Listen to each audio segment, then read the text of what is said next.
Welcome to Short Points. We are starting a new study and it's on the book of Genesis. This will be our focus for the next 3 months, and the author for the guide is Jacques Doukhan. I'm excited because his style and his way to look at the biblical text has been a special spiritual and theological inspiration in my journey from my youth, actually. The way he looks at the context from linguistic, cultural, spiritual angles, the liturgy in the atmosphere, it has been a big enrichment for my personal study, so I don't expect anything less for this one as well.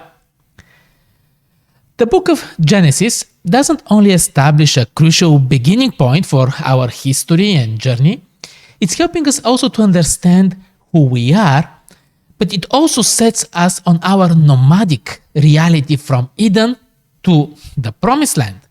The book is full of dramatic stories of miracles, judgments, God's holy presence, stories of love, hatred, birth, death, murder, forgiveness, lessons on ethic, faith and hope. There are tons of things for us to learn and to help us in our walk and challenges. So, let's jump into lesson 1.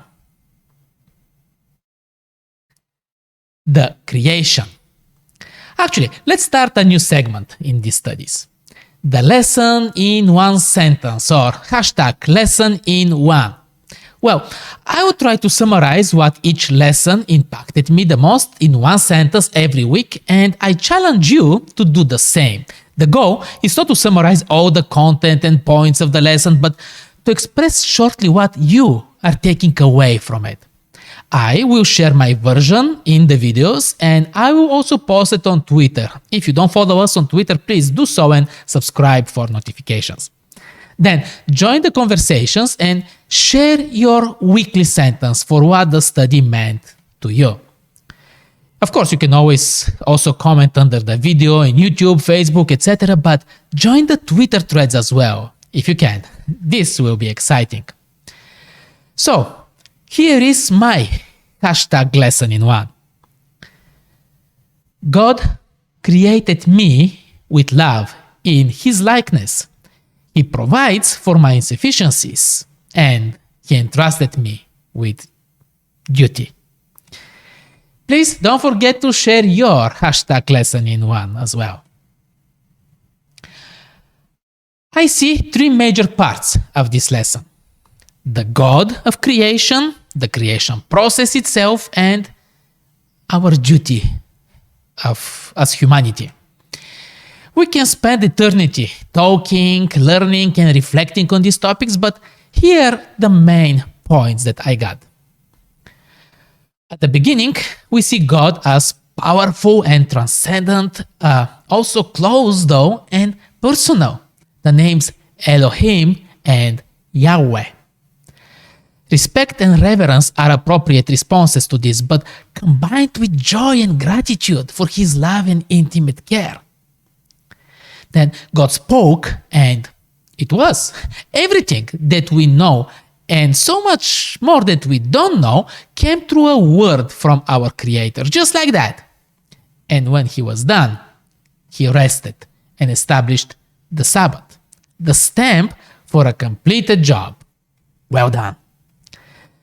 This stamp is also our hope for the future, because it testifies that God can recreate what we broke and it will be good again. The creation process went through many beautiful creations, but the culmination was the creation of man. God created us special to His likeness with His breath.